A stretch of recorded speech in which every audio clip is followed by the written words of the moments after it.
years, she's in a fight to keep her seat in the U.S. House. Tonight, new audio reveals Congresswoman Cori Bush's plea to her staff to stick by her side. If I stop, then they win. If I stop, St. Louis don't get what they need.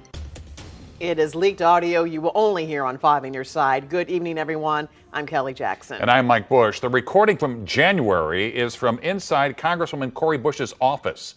The release comes just one day before voters in Missouri's 1st congressional district head to the polls to decide between the two-term incumbent or her challenger, Wesley Bell, in the Democratic primary. Our political editor, Mark Maxwell, obtained that audio, and he joins us now with what's on that call. Mark?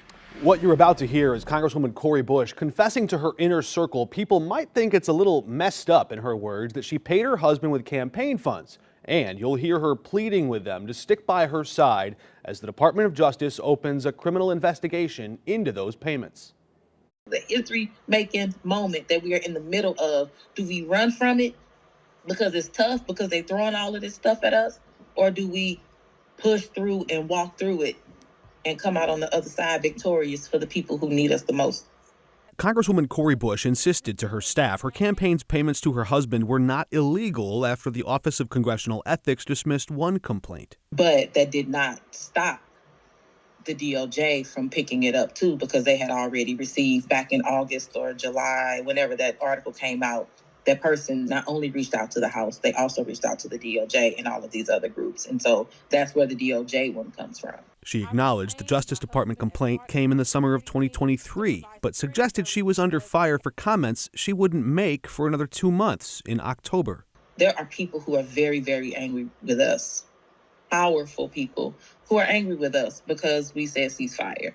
Then she floated another theory contradicting that one. Maybe the whole investigation was just propped up to insulate President Biden from Republican critics. This person who is a right-wing Trumper type deal, if this person asked the DOJ to open this investigation, and if the DOJ would have said no, then this person could have come back and said the DOJ didn't do this because she's a Democrat and the president is a Democrat, and it's just to cover for Democrats. Then she compared the government's investigation into her campaign spending to J. Edgar Hoover and the FBI's covert operations to spy on communists and discredit Dr. Martin Luther King Jr.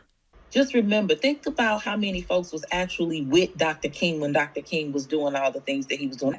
How many folks turned away from him when the FBI came at him? It's the same type of tactics. If we can throw mud on your name, if we can get you caught up in spending money, if we can get you in a place to where you tired and people don't trust you no more, and all of this, if I can ruin your credibility, then we can ruin you.